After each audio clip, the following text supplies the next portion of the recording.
Welcome back. आप देख रहे हैं टी मनी बनूं अपना फाइनेंस मिनिस्टर, और अब हम बहुत ही इंटरेस्टिंग टॉपिक पर बात करने वाले हैं। गर्मियों की छुट्टियां चल रही हैं। देखिए, अगर आप अपने बच्चों को बाहर घुमाने नहीं ले जा रहे हैं, और अगर आपके बच्चे अगर आपके साथ बाहर भी घूम भी रहे हैं, तो बहुत ज़रूरी है कि फाइनेंशियल प्लानिंग या निवेश की जो सीख है आप बचपन से ही अपने बच्चों को दें।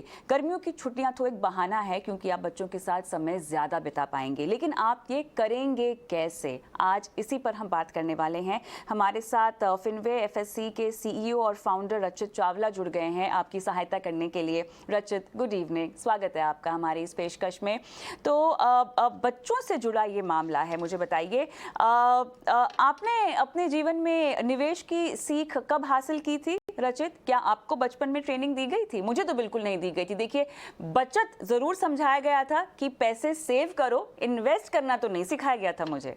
बताएं। Good evening, Kavita. Thank you for having me on the show. So, Kavita, I'll tell you my life story.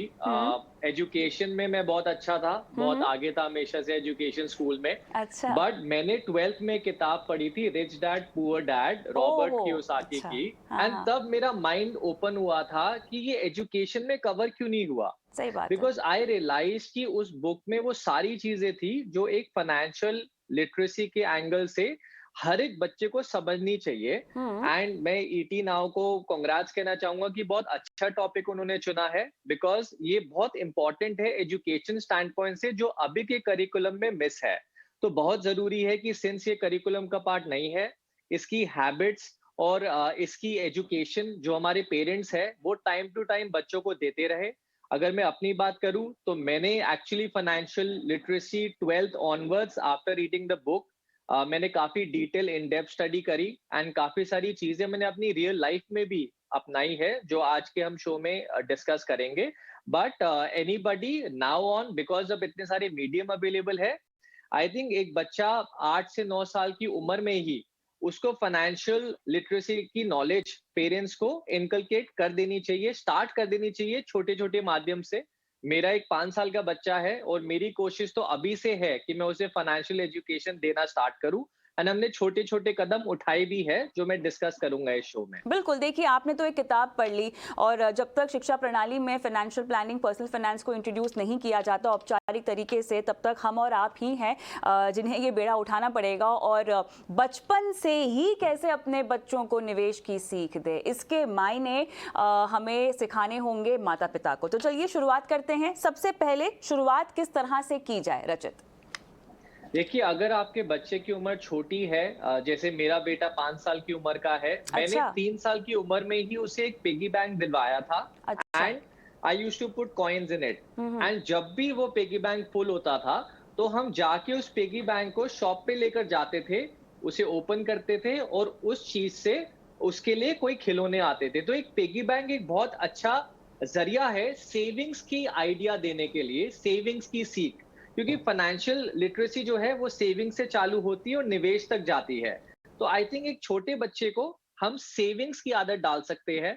And बड़ा सिंपल तरीका रहता है पिगी बैंक, उसको जल्दी से जल्द एक पिगी बैंक दिलवाइए। एंड जब वो पिगी बैंक फुल हो जाए तो उसकी मनपसंद चीज हम उसे दिलवा सकते हैं, जिससे वो और ज्यादा मोटिवेटेड रहे नेक्स्ट पिगी बैंक फिल करने के लिए। इससे उसके सबकॉन्शियस माइंड में ऑटोमेटिकली एक हैबिट हो जाएगी सेविंग्स करने की, जो मेरे हिसाब से बहुत ही महत्वपूर्ण हैबिट है। प्लस उससे उसके सेविंग गोल्स भी बनेंगे, उसे आइडिया रहेगा कि कब कब कैसे कैसे वो सेव करके अपनी मनपसंद चीज वो खरीद सकते हैं। चलिए, आपने बहुत सही बात कही, क्योंकि गुल्लक तो हम सबके घर में होता ही है, और इसी तरह से मेरे ख्याल से सेविंग की सीख देते भी हैं माता पिता बच्चों को। मुझे याद है, हमारे घर में एक मिट्टी का गुल्लक हुआ करता था, जहाँ पर बचत के तौर पे डायरेक्टली तो नहीं, लेकिन घर में कोई भी छुट्टे पैसे अगर ऐसे पड़े हों तो सीधा उस गुल्लक में चले जाया करते थे, या हमारे को अगर कोई पैसे मिले तो हम उसमें डाल दिया करते थे। बहरहाल, चलिए, बचाना तो हमने उनको सिखा दिया है, लेकिन यहाँ पर आपने बीच में गोल्स की बात कही है। बच्चों को लक्ष्य की अहमियत, है ना, किसी भी लक्ष्य की अहमियत और उसे पाने के लिए मेहनत करना, इस बात को कैसे समझाया जाए? आप उनके छोटे छोटे टारगेट्स तय कर सकते हैं। बच्चे हर एक टाइम पे अलग अलग चीजें, डिफरेंट डिफरेंट चीजें वो चाहते हैं।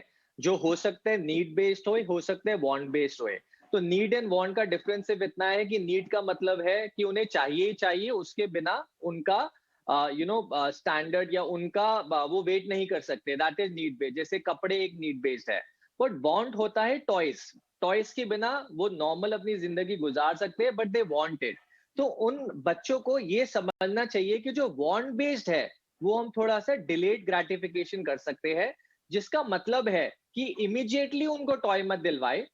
उनका एक गोल, एक पिगी बैंक के माध्यम से या समय के माध्यम से एक गोल सेट होना चाहिए, सो दैट उनको ये हैबिट भी इनकलकेट होए कि यस, अगर मुझे किसी लक्ष्य पे जाना है या मुझे कोई चीज खरीदनी है, तो उसका मैं कैसे प्लान करूं, कितना समय लगेगा, कैसे बैकवर्ड कैलकुलेशन करूं, ताकि जो उसकी वांट या डिजायर है वो फुलफिल हो सके।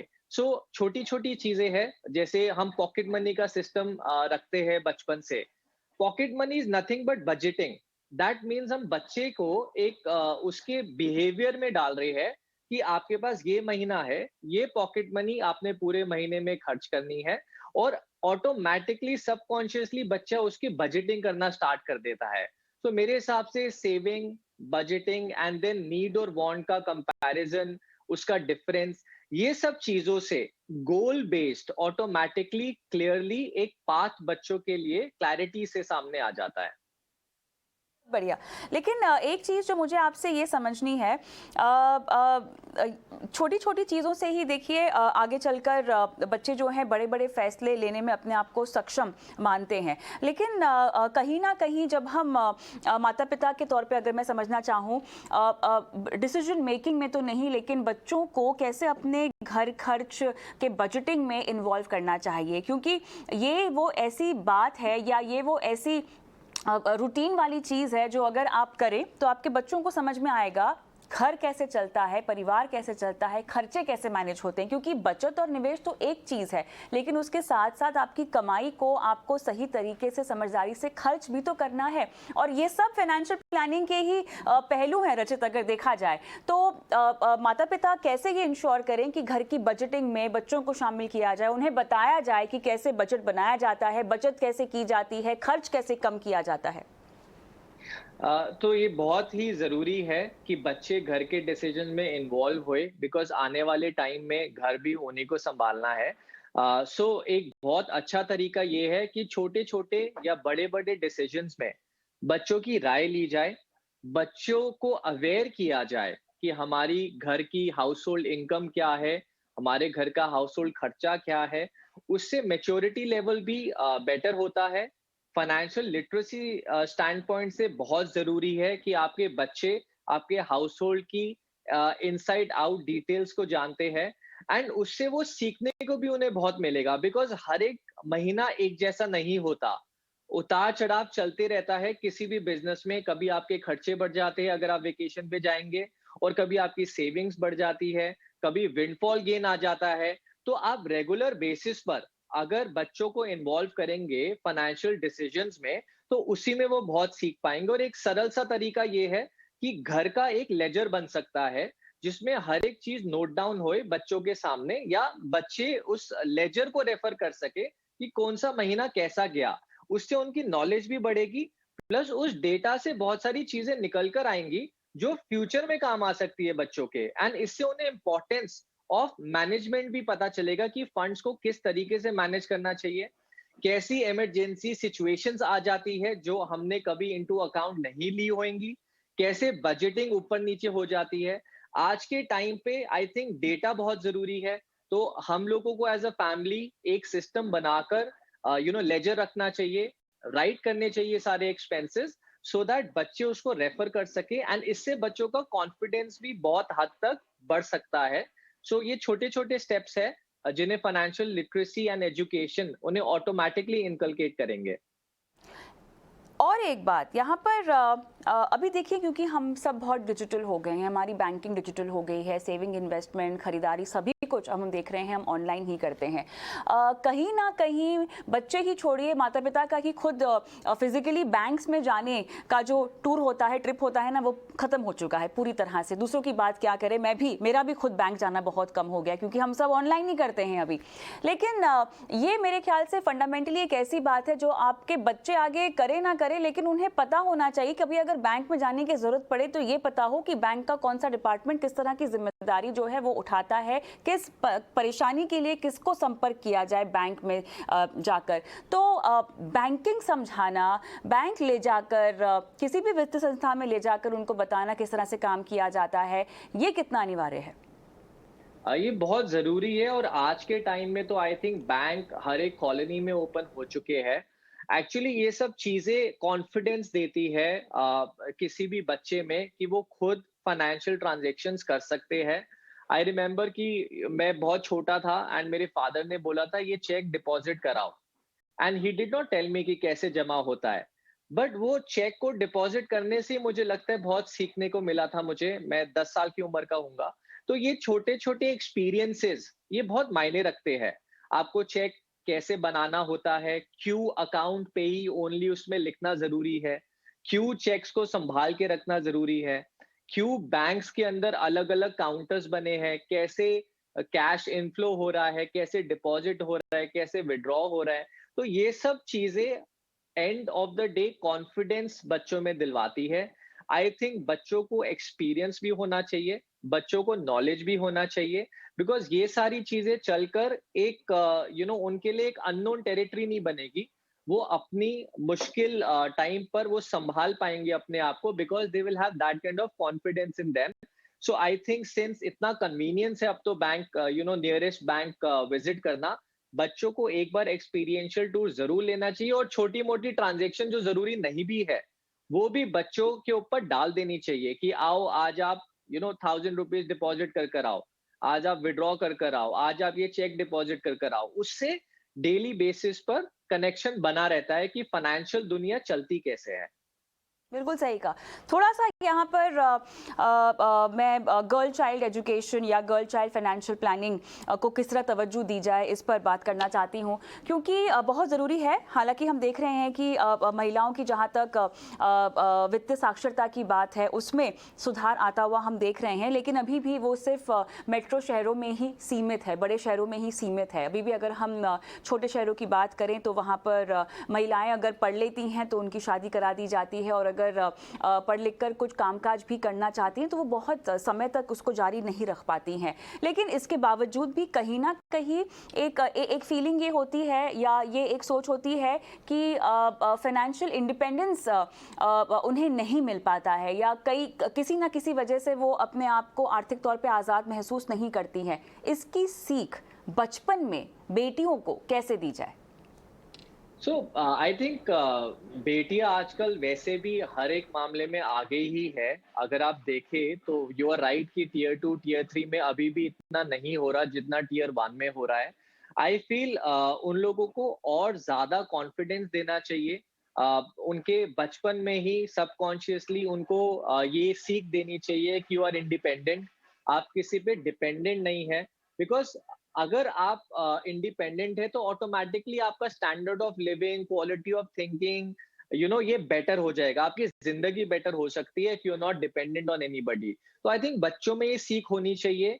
नॉन जेंडर बायस, भले आप लड़का हो या लड़की, एंड लड़की हो तो खासकर मदर फादर को ज्यादा फोर्स करना चाहिए कि जो बिटिया है वो ऑटोमेटिकली इंडिपेंडेंट है, फाइनेंशियल लिटरेट है, उन्हें सारी चीजें पता है जो एक नॉर्मल बिजनेसमैन या एक नॉर्मल व्यक्ति को पता होनी चाहिए, जिससे वो एक बेटर जिंदगी एंड सेल्फ इंडिपेंडेंस से गुजार सके फाइनेंशियल लिटरेसी के साथ, एंड अपने फंड्स खुद मैनेज कर सके और अच्छे तरीके से मैनेज कर सके। तो उनमें कॉन्फिडेंस देने की बहुत जरूरत है, एंड वो कॉन्फिडेंस आएगा एक्सपीरियंस से। जब आप उन्हें जाएंगे कि आप गलती भी करोगे देन ऑल्सो हम आपके साथ है, एंड उन्हें आगे बढ़कर उन्हें चांसेस देंगे कि वो अपॉर्चुनिटीज पे थ्राइव कर सके। चलिए, बहुत खूबसूरती से आपने पूरी बात अपनी रखी है और इस अहम मुद्दे पर हमारे दर्शकों को समझाइश दी है। रचित, बहुत बहुत धन्यवाद आपका। तो उम्मीद करते हैं, तमाम दर्शकों से ये कहना चाहते हैं कि गर्मियों की छुट्टियों में बच्चों के साथ तो समय बिताइए ही बिताइए, लेकिन कहीं ना कहीं उन्हें निवेश, बचत, फाइनेंशियल प्लानिंग की सीख ज़रूर दें। लेकिन शो को आगे बढ़ाना होगा। हमारे साथ अब जुड़ रहे हैं खास मेहमान जो देंगे दर्शकों के सवालों के जवाब। हमारे साथ शेरखान भाई BNP पारिबा के गौतम कालिया जुड़ रहे हैं। गौतम, गुड इवनिंग, स्वागत है आपका। और काफ़ी अहम जिम्मेदारी होती है, देखिए, दर्शकों की फाइनेंशियल प्लानिंग करवाना। और अब हम इसकी शुरुआत करते हैं। हमारे साथ मनोज सिंह, पहले दर्शक, भी जुड़ गए हैं। मनोज जी, नमस्कार सर, क्या हाल चाल? अच्छे हैं मैम। बहुत बढ़िया। बताइए, क्या करेंगे 50 लाख का 6 साल में? ये मैम रिटायरमेंट प्लानिंग है, बहुत देर हो गया इन्वेस्टमेंट में पास कुछ है, लेकिन ये अभी फिर से शुरू कर रहे हैं। रिटायरमेंट प्लानिंग के लिए? जी मैम। तो आप 6 साल में रिटायर हो रहे हैं? नहीं मैम, 6 साल में हो जाएंगे, अब तो एज 54 के आसपास हो गया है। अच्छा अच्छा, तो आप कह रहे हैं कि आपके पास इसके अलावा कोई निवेश नहीं है, अभी आप शुरू कर रहे हैं अपनी इन्वेस्टमेंट? नहीं मैम, निवेश है पिछले। अच्छा, तो मतलब रिटायरमेंट आपका सेट है ना, प्लान है ना पूरी तरह से?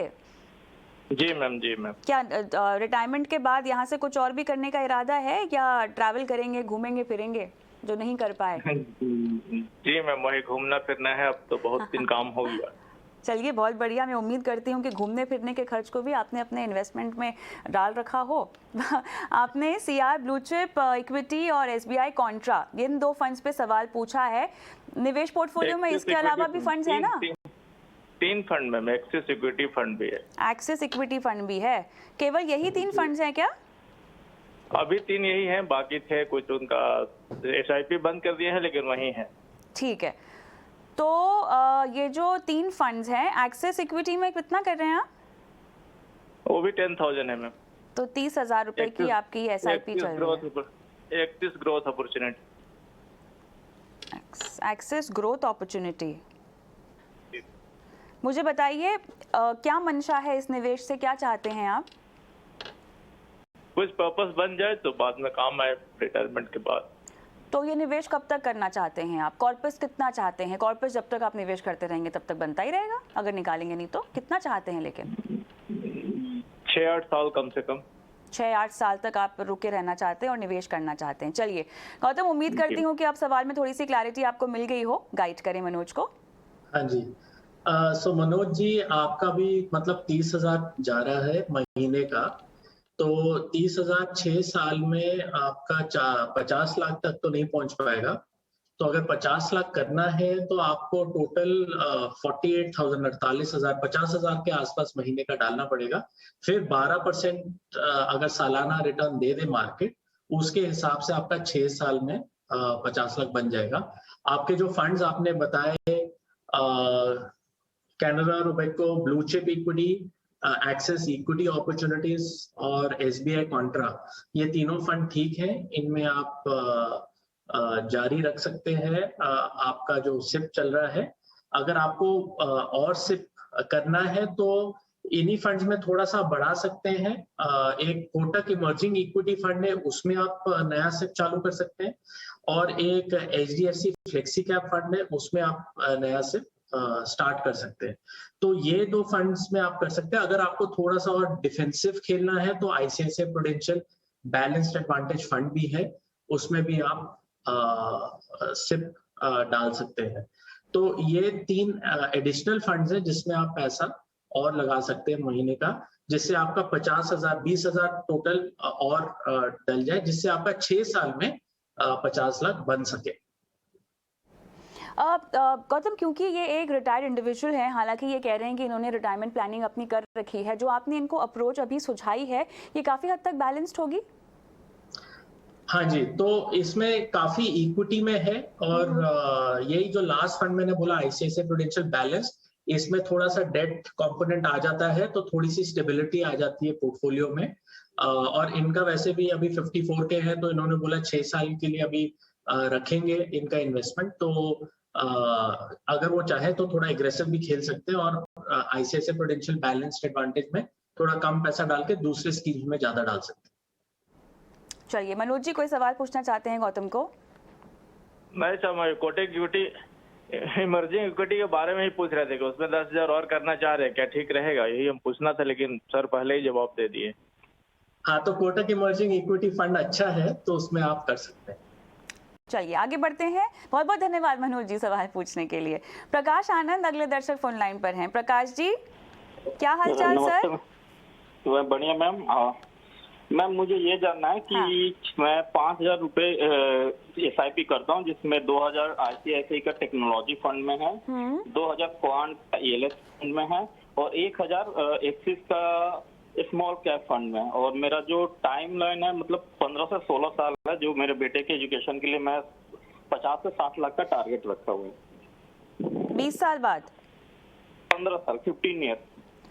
15 साल में जो आपने हमें सवाल व्हाट्सएप किया था ना, उसमें तो 20 साल में 60 लाख आपने कहे थे। हाँ नहीं, बट अभी जैसे एज के वजह से कैलकुलेट करें तो वो 5 साल कम हो जाता है, वो क्योंकि वो उस टाइम 18 और 19 ईयर्स का हो जाएगा, तो उसके हिसाब से मुझे। तो मुझे बताइए फिर आपने इस लक्ष्य में महंगाई आंकी हुई है? क्योंकि देखिए कीमत तो 15 साल के बाद 50 लाख की या 60 लाख की कम हो जाने वाली है।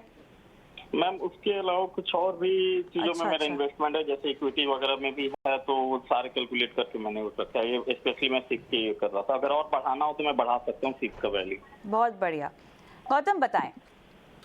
तो आपने जो ICICI प्रूडेंशियल टेक्नोलॉजी फंड बताया, वो एक सेक्टर फंड है, और ऐसा हमें पता नहीं है कि अगर 20 साल के लिए वो सेक्टर फंड अच्छा करेगा, हर साल की उसका उतार चढ़ाव होगा, उसमें वॉलेटिलिटी हो सकती है, टेक्नोलॉजी पता नहीं कितनी बदल सकती है, क्या क्या कंपनीज आ सकती है।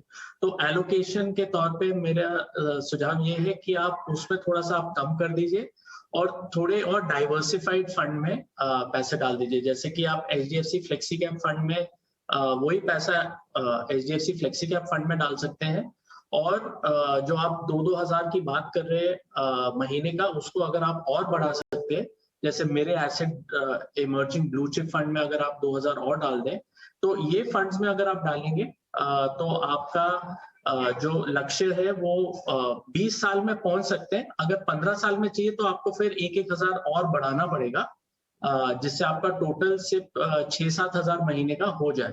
तो एक्सिस स्मॉल कैप अच्छा है, मेरे एसेट इमर्जिंग ब्लू चिप है वो भी अच्छा है, और ICICI प्रूडेंशियल टेक्नोलॉजी भी अच्छा फंड है, मगर 15-20 साल के लिए मेरे हिसाब से बहुत ज्यादा है, तो आप उसमें कम करके HDFC फ्लेक्सी कैप फंड में डाल दीजिए।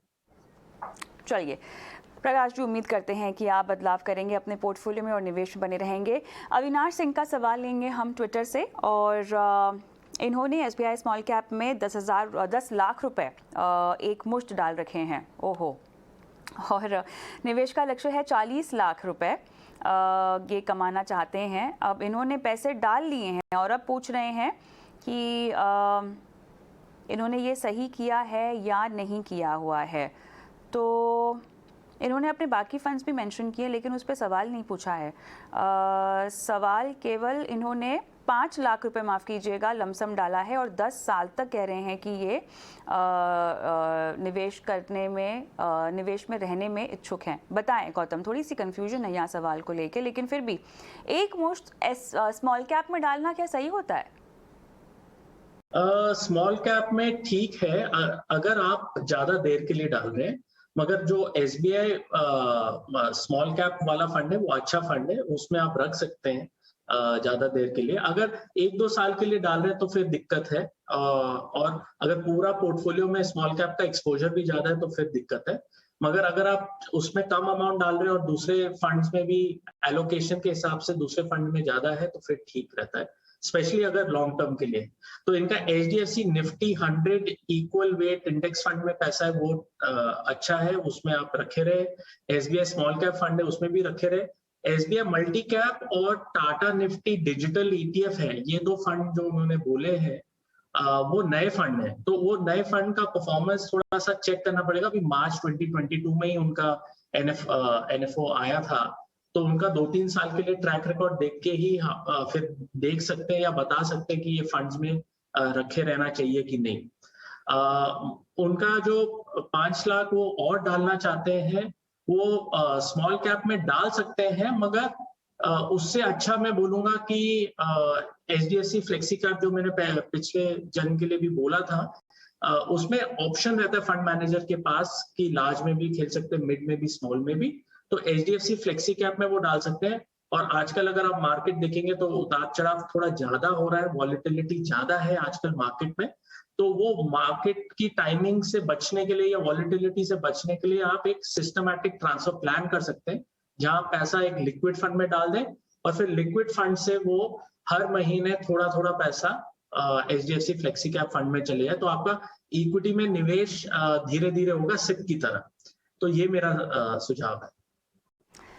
ऑलराइट, चलिए अविनाश सिंह हमारे साथ फोन लाइन पर तो है नहीं, लेकिन उम्मीद करते हैं कि उन्होंने आपकी सलाह नोट डाउन कर ली हो। इसी के साथ गौतम, बहुत बहुत धन्यवाद, आपने समय निकाला, दर्शकों की फाइनेंशियल प्लानिंग करवाई है। और इसी के साथ ईटी मनी बनो अपना फाइनेंस मिनिस्टर में मुझे भी आज के लिए इजाज़त दें। और स्क्रीन पर आपको एक व्हाट्सएप नंबर के साथ छोड़े जा रहे हैं, यहाँ पर हमें इंतज़ार होता है आपके सवालों का।